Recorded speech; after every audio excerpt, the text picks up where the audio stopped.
Hey everybody, welcome to my channel, The Magical Solution. My name is Leilani and it is Tuesday night.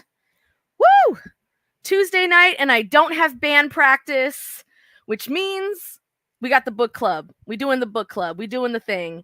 So we are currently reading a book entitled The Harmonial Philosophy by Andrew Jackson Davis, an American spiritualist from the late 1800s, early 1900s. This book is a compendium of all of his works that will cover sort of his entire take on, spirit. And that goes from everything from the cosmology, like the beginning of creation, all the way to, the spirit world and, how our spiritual faculties function and all that stuff. So we are currently moving through this book pretty quickly, actually. I'm quite surprised how quickly we are moving through this book. But listen, if you are joining us here for the first time, first and foremost, welcome. Welcome. Make sure you subscribe to the channel because I do much more than just a book club every Tuesday. We also do our interviews on Sundays with amazing people in the spiritual community. We also do education on this page. I give you tons of information, so definitely hit the subscribe button. Let's see. Hi. We are cooking. What are we cooking tonight? Tonight we're reading a book. So if you're joining us for the first time, don't feel pressure. Don't freak out. You do not need to have been here for all the previous chapters. The beautiful thing about this book club is that you're reading along with me. I'm pausing in between to kind of give some commentary, to crack a joke, to throw in some perspective, etc., etc. And we're flushing it out together. If there is anything pertaining to any previous chapters, I'll make sure to bring that information up so that you don't feel lost. All right, especially when it comes to vocabulary. Okay. All right. Hey, Lavetta, what's up, girl? All right, so let's get to it. Now, for those of you who are joining us on TikTok, I love you guys so very much. But if you want to read along and actually see the text that we are reading together, I highly suggest you head over to either YouTube, Facebook, Instagram, any of these other places, and you'll actually be able to see the text and read along with me. All right. All right, let's get to it. I'm going to start sharing screen now. Here we go. Now, for those of you who are on the YouTube, Facebook, and all that, give me a thumbs up. Let me know that you can see the screen, okay? Beautiful. How about you guys over there in Instagram world? Can you guys see the screen?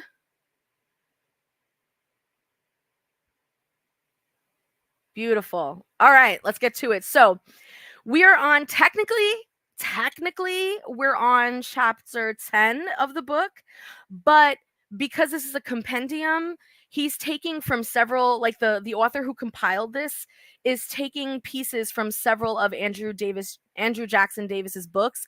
So right now we are on book 4, entitled Death and the Afterlife. And so chapter 1 within this book, which is really chapter 10 that we're on, is entitled Immortality and the Life to Come. All right, let's do it. Let's do it.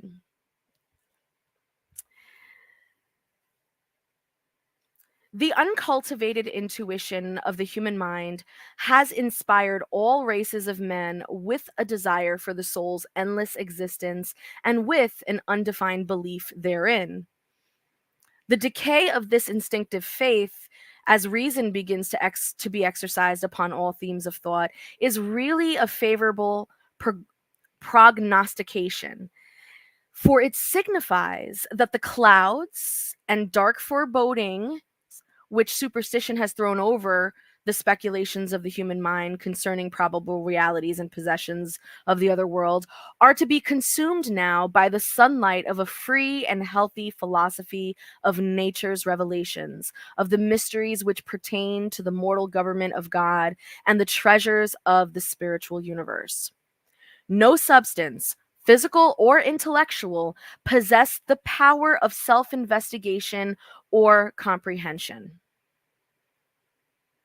So, as much as I love Andrew Jackson Davis, I'm going to have to disagree with my man here, because in today's science we know this comprehension, this self-investigation, although may not be as comprehensive as us humans, are still practiced in other species of animals. All right,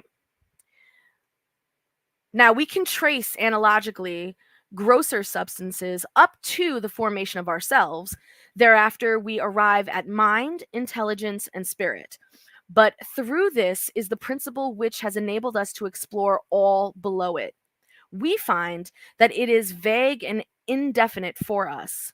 There is hence A, too much belief respecting this principle and its composition, or B, too much disbelief, each being a natural consequence of a principle attempting to investigate itself. Having no means to arrive at a distinct knowledge of the essence of intelligence, we must seek otherwise for proofs of continued identity after death, and to show why we are immortal. There is a belief of ignorance, a belief of desire, a belief of the understanding.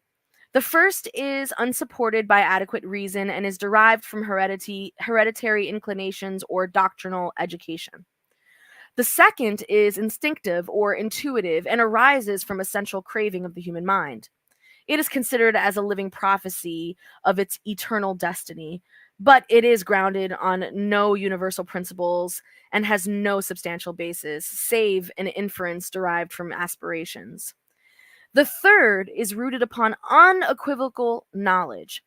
It follows from the recognition and understanding of those immutable principles which flow from the divine cause into the universe.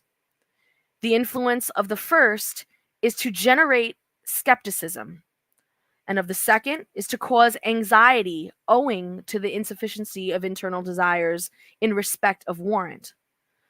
But the influence of the third is to promote happiness, because the believer can give a reason for the faith and hope within him, and because he has a divine guarantee in the fact of individual existence. The whole foundation is in the absolute indestructibility of matter, or of that universal substance which gives us tangible individuality and constitutes the outer physical organization of the great positive mind. Pause. All right, let's digest that, because that was a lot. So let's digest that. So what um Davis is saying here now, for those of you who weren't here for yesterday's chapter, right? Like, we were really going in on this idea of the composition of spirit and all that stuff. So what they're saying here is that this ability to self-reflect, this ability to do deep investigation of self, of the material world, and to really see and master in observable form and in scientific method form, if you will, all of the kingdoms of earth. So the mineral kingdom, the plant kingdom, the animal kingdom, ourselves, right? The weather, all this stuff. In the investigation of these things, we are essentially investigating, right, the first matter, right? The cosmic substance, right? That energy, that fluid from which all things emanate from, correct? And so what he's saying here, just like he said in the previous chapter, humans, or man, have that ability. We have that ability to self-reflect. We have that ability to self-analyze. We have that ability to investigate ourselves and nature. And so because of that ability, it is our added responsibility to then do that, because it is only it only feeds into the fact that it's part of this natural progression, right? And so another thing he points out is that the natural progression leads to happiness and immortality, because when you think about it, in order to investigate all of these things, you must have already have gone through them to know them. So we already came from the mineral kingdom. We passed through the plant kingdom. We passed through the animal kingdom, and now we are in a consciousness type of evolution, and we're passing through this process. And now we're moving into a spirit type evolution. We're going to be passing through that process.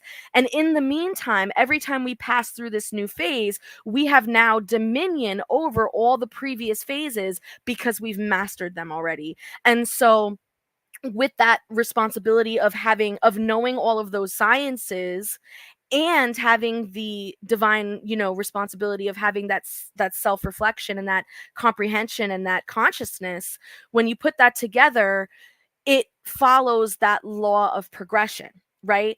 And the end result, supposedly, according to this philosophy, should be our immortality, right? Because we know that divine cosmic essence is immortal. It has no beginning or end. It's the fluid from which everything sprang. It was always there.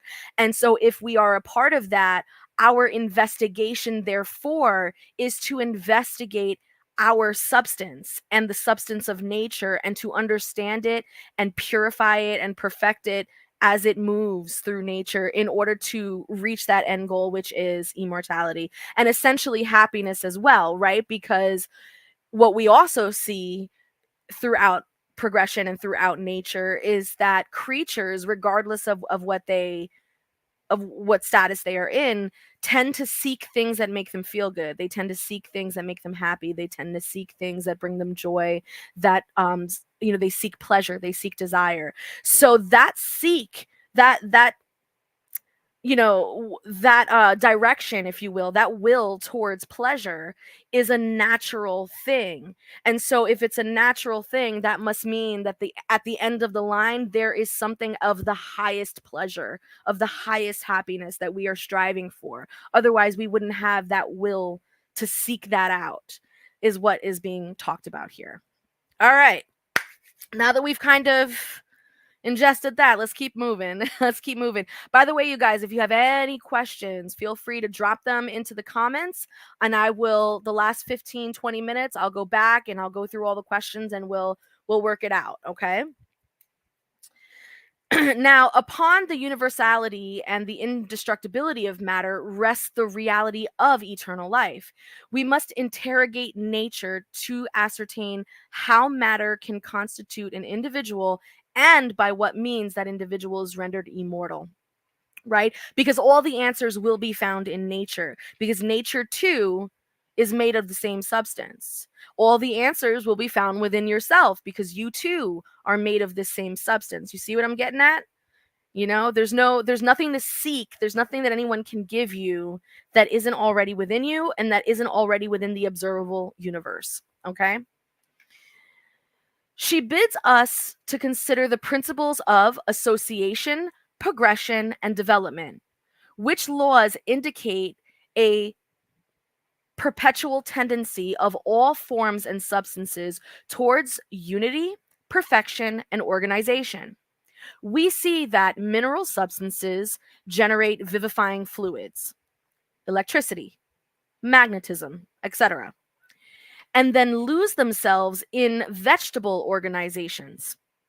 And by a similar action, the vegetable loses itself in the animal organization, which emerges into that of man, who, as we have seen, never loses his identity in subordinate forms. Ooh, that's kind of like a burn. Can we revisit that sentence? Whenever you are feeling down, y'all, just remember what it says here, okay? Emerges that man never loses his identity in the subordinate forms. I love that. Anyway, moving on. So we behold in this manner unmistakable evidence of association, progression, and development of all matter toward a state of unity and individualization. So pause really quick before I move up from the mineral up to the man. Okay. Notice how he said that all of creation, okay, seeks to move toward a state of unity and individualization. So it is not, I constantly hear a lot of people get very nervous whenever, a lot of these like new agers and light workers and stuff, whenever they talk about sort of like these one world religions or like these unifying type religions that are very kind of like kumbaya, everyone sit around the campfire and sing.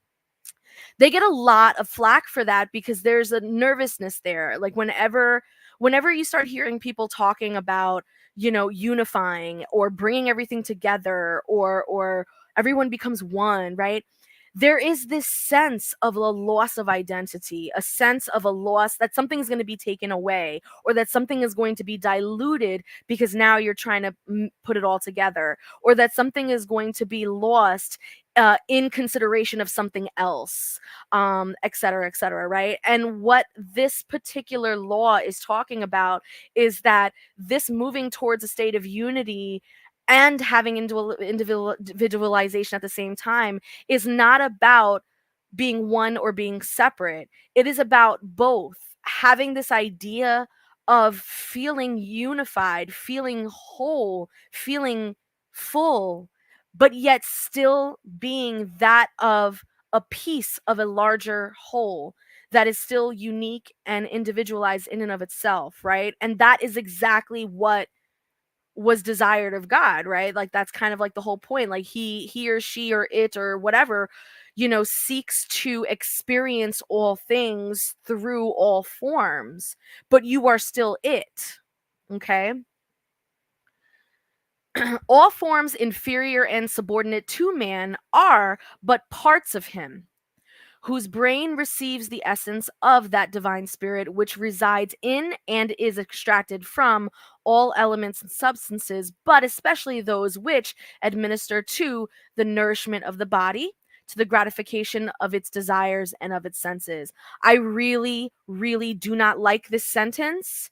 So excuse me if I get a little bit uptight, but this is the type of sentence that really be rubbing those of us who are trying to reconnect to our indigenous practices.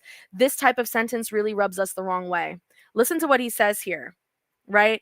All subordinate kingdoms, meaning the mineral kingdom, the plant kingdom, the animal kingdom, right, are nothing but spirit essences that the brain can receive in order to extract the elements and the substances that we as man need, especially if we need to extract from them stuff that will nourish our body and that will entertain us and give us gratification and fulfill our desires and complement our senses. Get the fuck out of here. Get the fuck out of here. Get the fuck out of here, Andrew Jackson Davis. I'm not liking that sentence, fool. Mm-mm. Mm-mm. Check yourself, Mr. Davis. But I see what he's talking about. I see what they are equal. They are equal but different.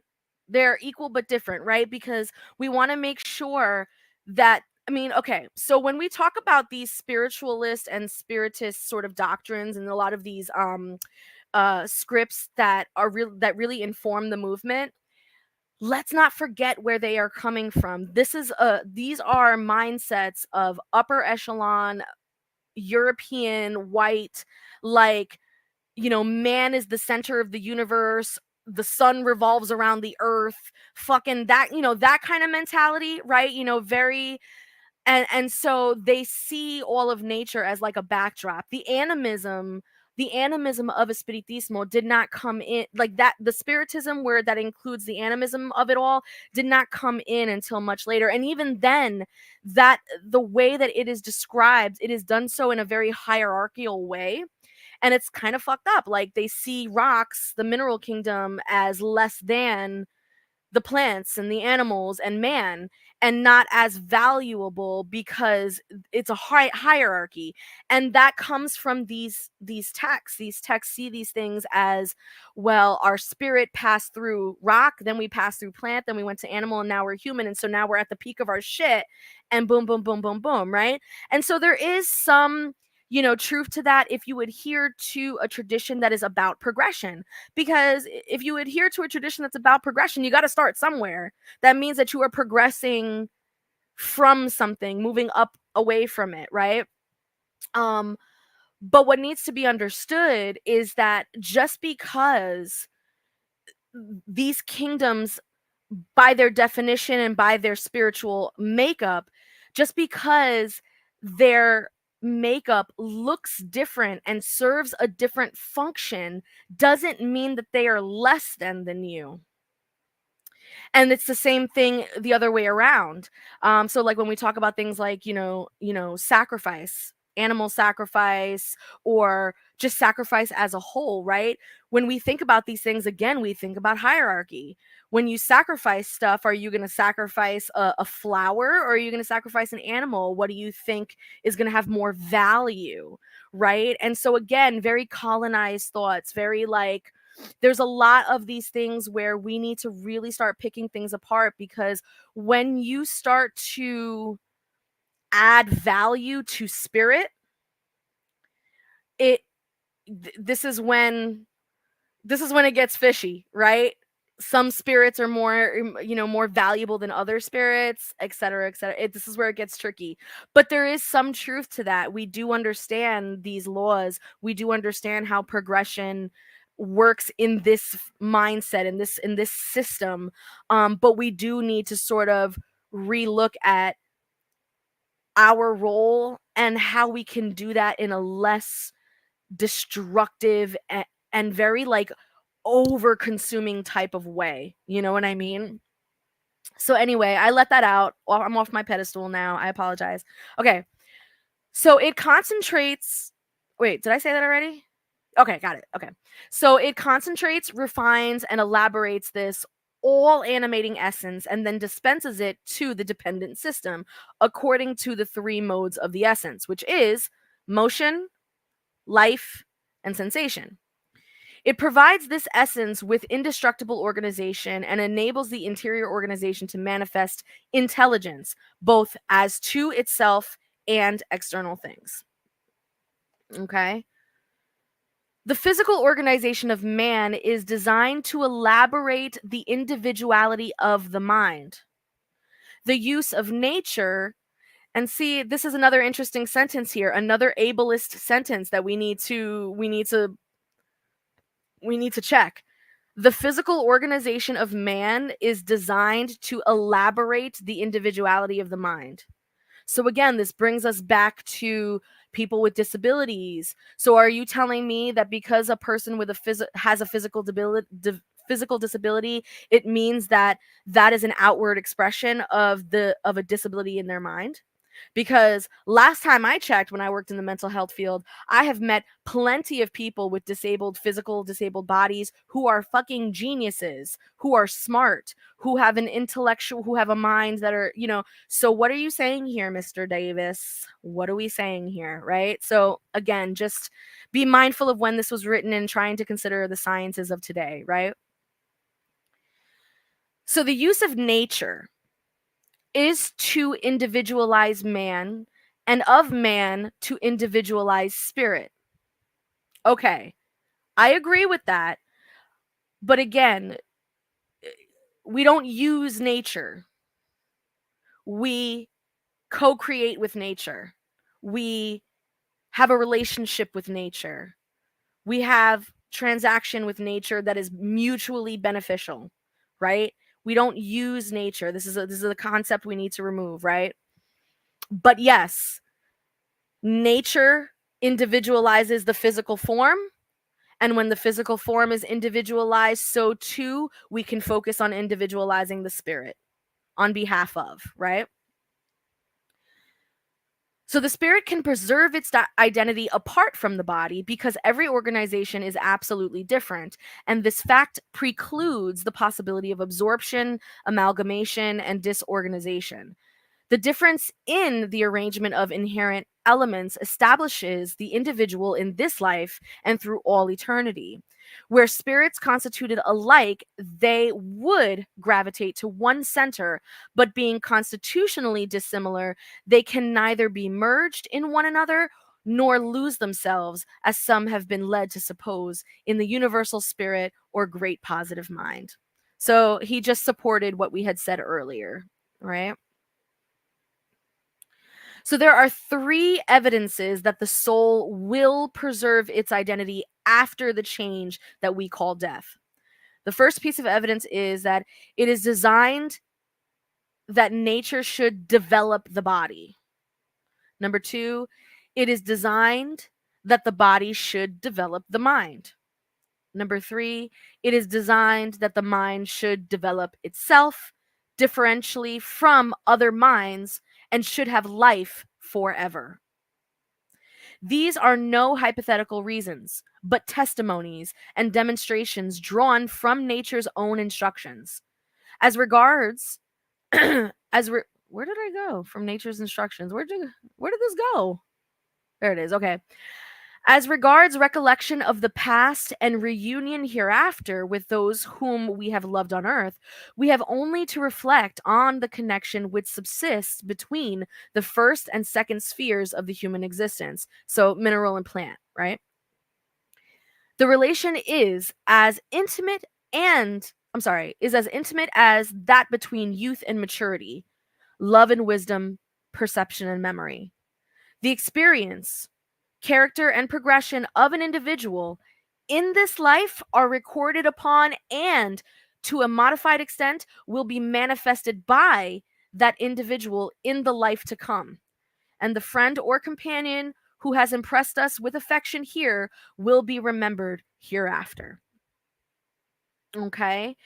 So this again supports this idea that,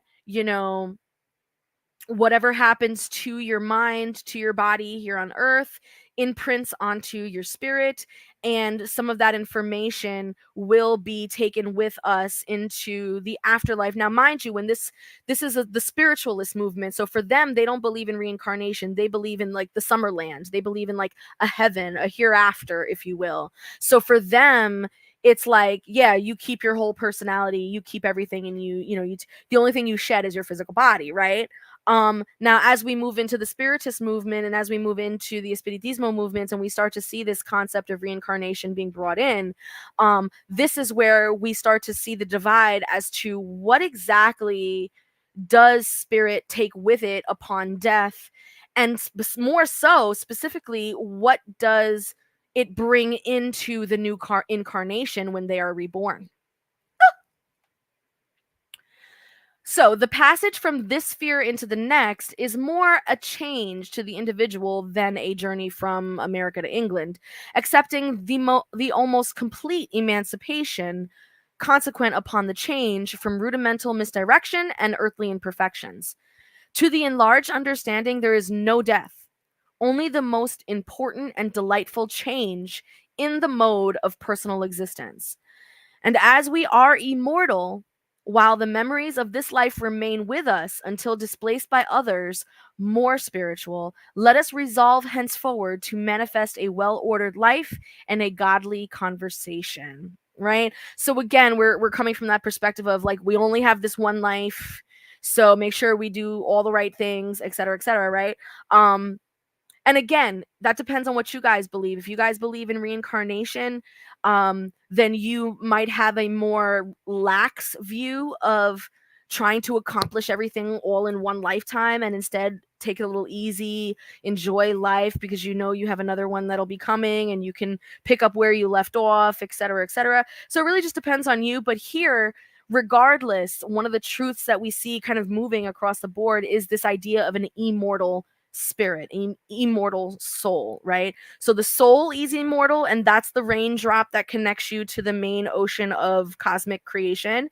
And the spirit, too, is immortal, but the spirit has within it imprints of each lifetime. It has memory attached to it, attached to its spiritual fluids. What we have not yet really developed, or at least not to an extent, is sort of this idea of how much do you take with you into the next life. What we have noticed is that in a lot of parapsychology and a lot of studies done with children who quote unquote remember past lives, what we do realize is that they can do this from the moment they start talking, and it can last all the way up to puberty if it's nourished and if it's documented exercise, meaning the parents keep asking questions, the parents keep engaging in these past life conversations, the child will keep those memories almost all the way up until puberty.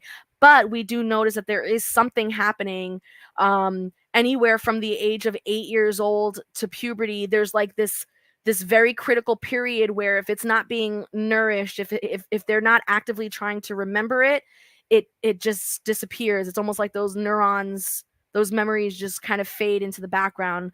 And a lot of them will not get those recall memories back until they go into some type of hypnosis or deep meditation to pull forth those memories.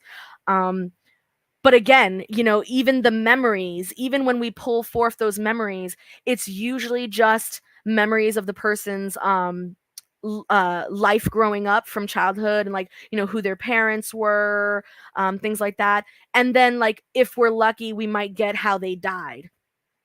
But you rarely see things like you know oh, I was blind in a past life and I'm not blind in this life, right? So like we haven't seen major influences of born disabilities of a past life and seeing whether or not those born disabilities occur in a new life.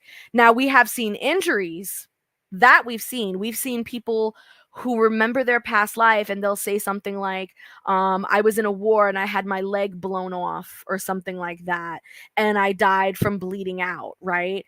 And they can recall that memory, but in their new life, they have brand new they have new legs, and they don't have any indication on their legs that they had that kind of injury in a past life. So again, it just goes to show what exactly is and is not being brought over. But it's a fascinating study. I hope someone takes it up one day. I would love to talk about it, absolutely. But yeah, so what time is it? 7:30? 7:30. Okay, let me see. Let's take some questions. Why don't we do that? Let's take some questions first. What do we got here? Hello, Dulce. What's up, girl? I've had dreams of past lives. Yes, that's another way in which they come in. Exactly. Exactly. And how about over here on TikTok? Any questions over here on TikTok? Let's see. Got to scroll all the way back because I've been talking for a minute. Mm. No questions. Should I keep reading? Then? Because we're still kind of early. All right. Well, if that's the case, I'm going to take a quick little intermission and say that we have 5 more days, you guys. 5 more days to take advantage of the early bird special for my spiritual development intensive course. I've been running this course online now for almost 4 years. I've had several semesters every year, so it's been going on for quite some time. And it's one of my highest demanded classes. And this go around, we're going to have a lot more stuff added to these classes that are really going to be super meaty and juicy and delish. So make sure you take advantage, because on the 15th, the prices are going to go to the price that they're supposed to go. All right. Janelle, my bitch, I love you. You're here. Oh my God. Yes, of course. I will do anything you say. You want me to keep reading? Okay. Yes, I'm going to do it. Hold on. Let me share screen again. Oh my God.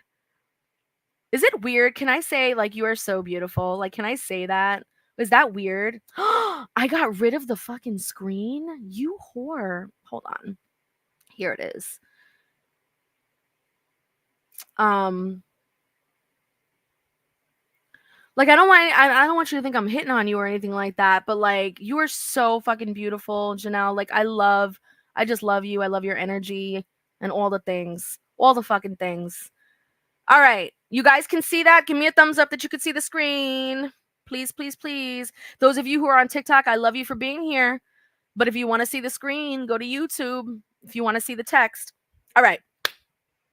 So chapter 2 in book, what the fuck the book was? Book 4, chapter 2, technically chapter 11. All right. I'm going to write this all down in the description because that is way too confusing. And if God forbid I miss this link again and I got to try and find this section again, listen, we might just throw the whole last book away. I might just say, listen, figure it out on your own. All right. Here we go. So the title of this chapter is entitled The Evidences of Immortality. So this man over here in the 1800s talking about, I have evidence for immortality. Okay, let's see, Mr. Andrew Jackson Davis. Let's see what kind of evidence you got. Let's see. All right. So men have made little progress in knowledge of life and immortality, though looking through the history of Egypt, Greece, Rome, and all Anglo-Saxon annals. I love all the white places except Egypt. And even back then, I bet you they thought everyone in Egypt was white. Oh my God, this is hilarious. Anyway, we may discover a slow increase in the number of evidences. Spiritualism was known to the most ancient races, to the Indians of the East and West, and while whole races have rested solely on external sources of knowledge concerning immortality, as soon as intellect gains predominance and conscious is liberated, it's like just from liberated from the I'm sorry. Okay, I'm going to just finish the sentence. The externally convinced mind begins to reconsider these evidences, for the most part, with skepticism as a first result. Okay. Can I just point out the elephant in the room? Can I point out the elephant in the room here? Did you hear his racist ass say what he just said? Is it me? Did I hear that?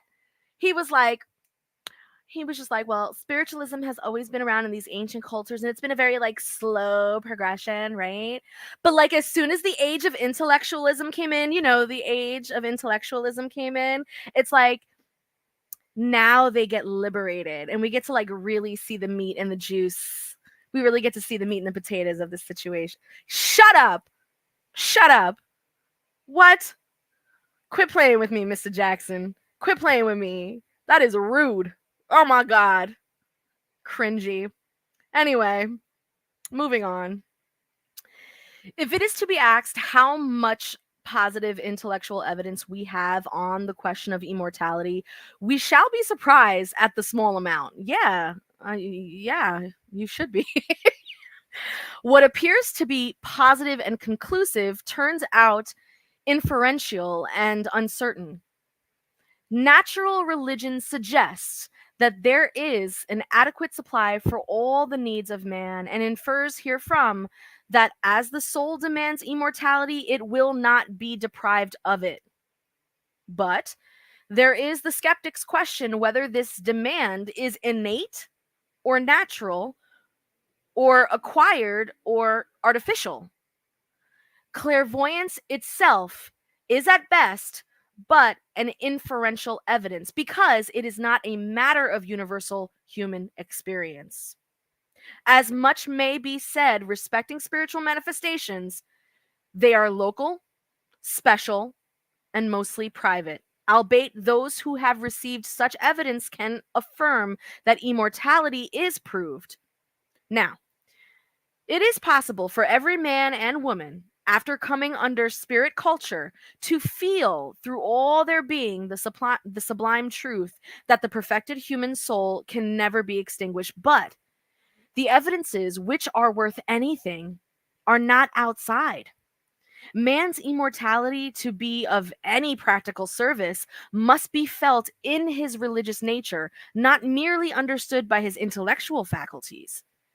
True evidences come through the two inward sources of wisdom, intuition, reflection.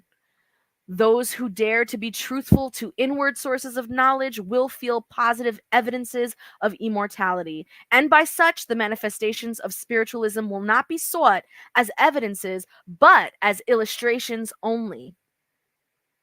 The manifestations, as to their variety, will gradually retire from the world, but now, as then, we must look within for the principle which causes all effects in the external. When you find an internal conviction of immortality which no sophistry can invalidate, you have found a treasure. Secure this, then add the illustrations. Okay, I mean, all right. So I get what he's trying to say here. Up to this point, spiritualism, has sort of relied on certain spiritualists, psychics, mediums, certain external phenomenon that can or cannot be disproven through charlatanism. But one thing is for sure in Davis's mind is that not everyone is psychic, not everyone is a medium. Otherwise, this would be a natural thing. So he's trying to figure out what is the natural thing that we all have. What is that conclusive thing about all of us intrinsically that will prove that we are immortal, right? And what he's saying here is that it's more about a religiosity. It's more about an internal experience that you have with your own immortality, with your own connection to that cosmic source. And once you find that link, once you find that connection, you will feel that immortality coursing through your spiritual fluids. You'll feel it just emanating through you. And when you have that, which again, not many, it's everyone has the ability to connect, and that's the thread, but not everyone connects. And so what he's saying here is that once you find that connection, if you dare to do so, don't let go of it, and the rest will then make sense on its own. You know what I'm saying? So the other world is as natural astronomically considered as the globe which we now inhabit. The spirit land has laws, days, nights, stars, suns, firmaments. In that world are treasured up not the artificial facts of earthly society, but all elementary facts of mankind. Begin with the stones at your feet and see them ascend through all gradations of refinement until they become a physical part of the vast second sphere. The finest particles of all things not absorbed by this world go to form a spiritual globe. Okay, so there's this sort of concept of as above, so below, as within, so without, right? That all of nature, regardless of what stage of development that they are in, there is somehow a mirrored version of that in a spiritual sense. Okay. Now, the existence of such a world is not less demonstrable than any proposition in astronomical science. It requires only an intellectual ascension, step by step, through the material evidences that lead thereto. Mind can be brought to see that there is a spiritual world as readily as that earth revolves, a fact of which men have no ocular demonstration. There are also facts in nature which astronomy explains by laws of planetary revolution, and you accept this explanation because it covers those facts adequately. So, also, there are facts in human experience which cannot be solved on any hypothesis save that which affirms the existence of spiritual globes. The phenomenon of human consciousness, the spiritual experiences of all races, can be explained only on principles which lead inferentially yet positively to the existence of such worlds.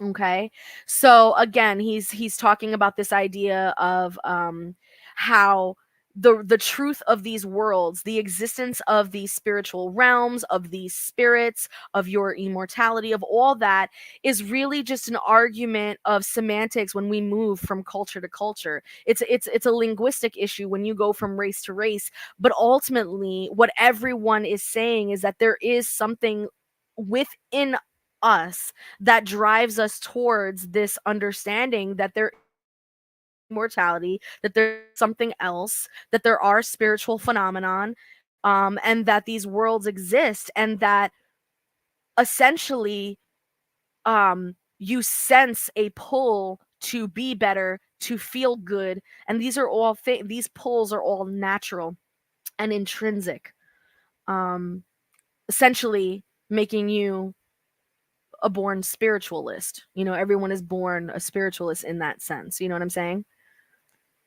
Now, the interior clairvoyant senses they can gaze upon higher worlds and reveal others within that sphere where we now dwell. These senses address man's inward sources of knowledge, speaking to his intuition and to his reason.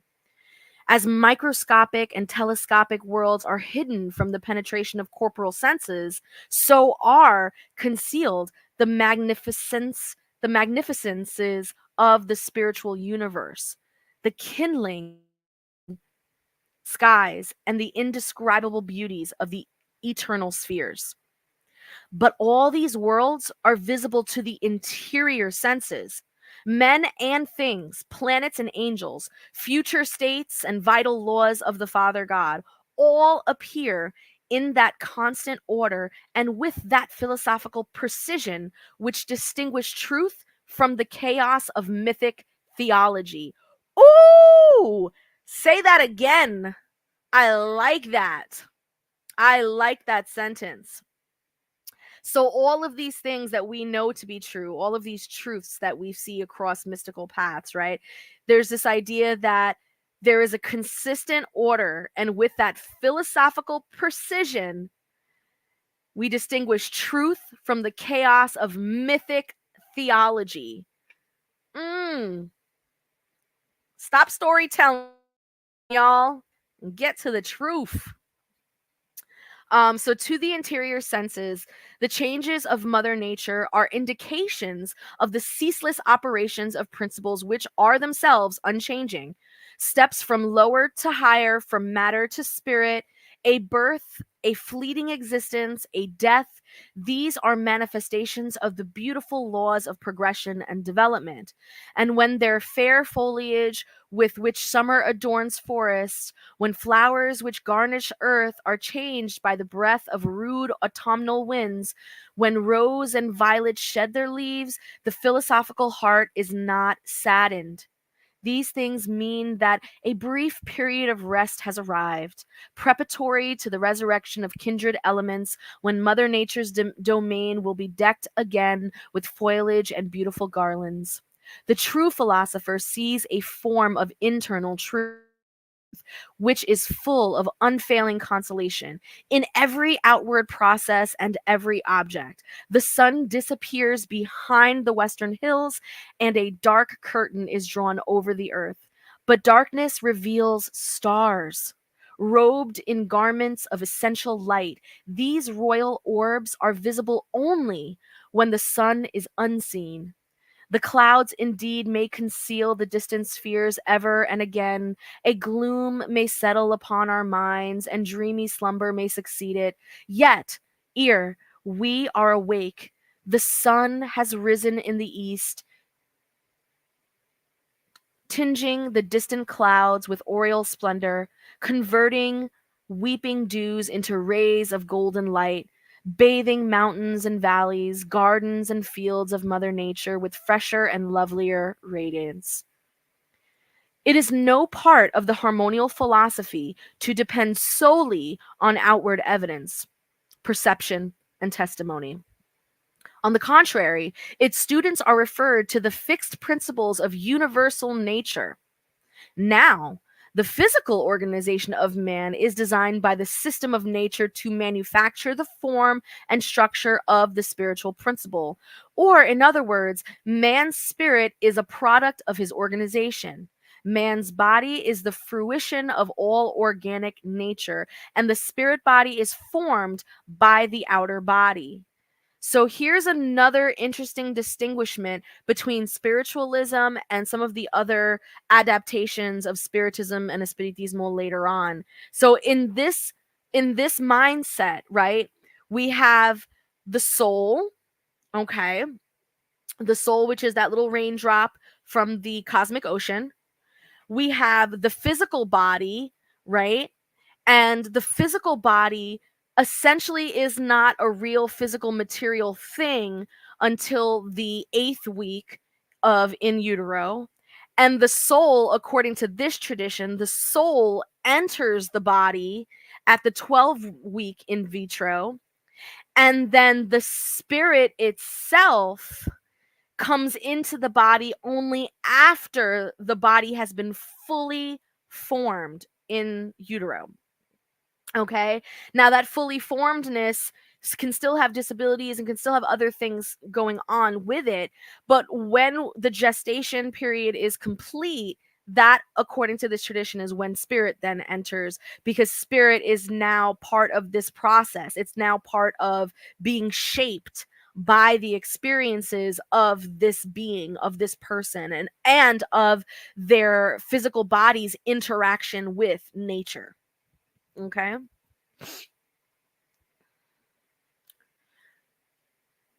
The physical body is the focal concentration of all substances. The spirit is the organic combination of all forces. The representation of every particle of matter is ultimately made by man. The body of the spirit is a result brought out by the physical organization. I do not mean that the spirit is created, but that its structure is formed by means of the external body. Mind itself is not a creation or ultimation of matter, but mental organization is a result of material refinement. The use of a physical bone is to make a spiritual bone, of the physical muscle to make a spiritual muscle, not the essence, but the form. Woo! The use of the cerebrum is to make a spiritual front brain out of the cerebellum, or spiritual back brain. Inside the visible spine is the spiritual spine, invisible. The physical ear is animated by a spiritual ear. In a word, the whole outward body is a representation of that which is imperishable. Mind, essentially different from matter, is eternal, and so also is matter, essentially distinct from mind. These principles, as male and female, live in unchangeable wedlock. One is what I term Father God, the other is Mother Nature. Matter, on reaching its highest point of unparticled attenuation, becomes a celestial magnetism. The spiritual essence takes hold of this material magnetism. The two are married, and a succession of elaborations commences until the whole spiritual structure is completed. Spirit is substance, and although not unlike matter, it obeys a law higher than gravitation. Every person's experience is a complete demonstration that spirit is a substance, because in each of us it moves the body from place to place. It can even move without thinking, because the hidden spirit, whoop, sorry, I have to, there we go. Because the hidden spirit principle is composed of all vital forces. Man's spirit demonstrates its own substantiality by means of its own normal manifestations. Although the spirit of man has substance and weight, and has elasticity and divisibility, and the several ultimate qualifications and properties of matter, yet, as just indicated, it obeys laws which are superior to ordinary gravitation and the known physical forces. The proof is that man's being is duplex. He has 2 eyes, 2 brains, 2 hands, 2 feet, 2 sides, 2 lungs. The human heart is double, and so is each part of the system. The double visible structures come from dual invisible principles, and these are male and female. They operate reciprocally and regulate all action, all animation. One contracts and the other expands. These principles together form and unite, imparting one action to the twofold system. Water has weight and, in consequence, runs downhill. But in man's body, water runs uphill. The heart is constantly sending blood to the brain. The visible heart performs this function because there is a corresponding spiritual heart within it. The spirit, unlike inanimate bodies, operates upon a positive and negative principle, by virtue of which the spirit holds up the body and the body holds up the spirit. Ooh. You see? You see? So this also, you can also apply this to things like, doing astral travel, lucid dreaming, things like that, where your spirit body leaves, your consciousness leaves and fucking just goes places, right? While your consciousness is out there going places and having fun and doing whatever, your physical body is holding down the fort. Your physical body, due to its mechanism, can continue breathing. It can continue all of that. It can continue doing all of that while your spirit is gone. And that is because the soul is still in there. The soul is like that battery pack. And so the body itself goes on automatic. It goes on autopilot and just takes care while the spirit is out doing whatever. You know what I'm saying? And vice versa.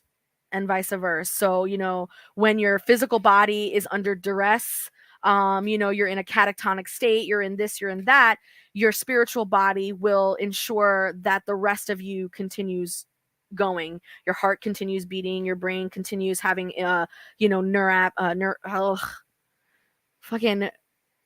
synapses and things like that. So like it's important to realize that there is a continuum, there is a interplay between these things, right? So if the spirit's organism is substance, then as substance, it weighs something, right? When it escapes the material body, the spiritual body does not weigh more than the 16th of a pound. But it continues to absorb the elements of the invisible air until it becomes comparatively weighty, acquiring not only a power of gravitation, but also a power to overcome it. So here he talks a little bit about this transition, right? So when you die, essentially your spirit leaves the body, right? And according to him, it weighs 16th of a pound. How interesting, because back in 2003, was it 2003? I'm going to have to look it up, or one of you guys can Google it for me. But somebody already did a study on this where they weighed bodies before and after death. And it is true, the body loses a certain amount of weight after death. Now, everyone chalks that up to the fact that, like, when you die, you defecate, your bowels get emptied, you get dried out, etc., etc. But all of that was taken into account in the calculation. So there was something else that left the body that made it weigh less than it did when it was alive, right? So there is some truth to that. And this was written way before these measurements happened, right? Supposedly, who knows? Some weird creepy guy in his lab might have already done this study, already weighed people before and after death. We don't know. It's written somewhere in his journal and then got burned in a fire somewhere, right? We never know. So let me see. Okay. And that's it for that chapter. Beautiful. So let's open the floor up for any questions. How are we feeling? Hello.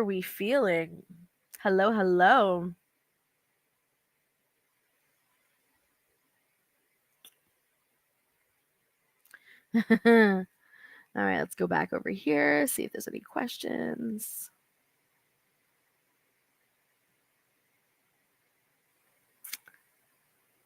Okay. No questions? For real?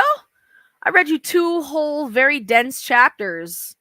For real? You absorbed that? It just went right in? You good? Okay. I'll give you a couple more seconds to gather your thoughts.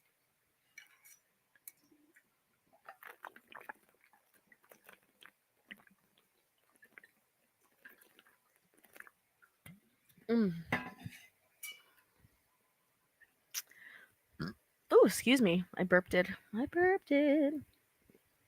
No?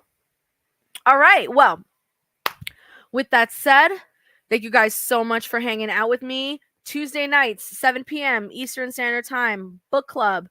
Also, if you want to take advantage of any of my freebies, any of my free downloads, any of the countless amounts of free information that I offer you guys, I highly suggest you go to my website and subscribe to my email list. My newsletter is jam-packed with free information. including links and downloads and free guided meditations, etc., etc. Sometimes coupons for my classes. So definitely get yourself on my email list. Don't miss out on all the fun, goody stuff. And that's really it. Make sure you like, comment, share, subscribe. Thank you so much for watching. If you have any questions, feel free to drop me an email or leave me a comment on my YouTube channel. I'll be sure to make a video for you or to answer right then and there.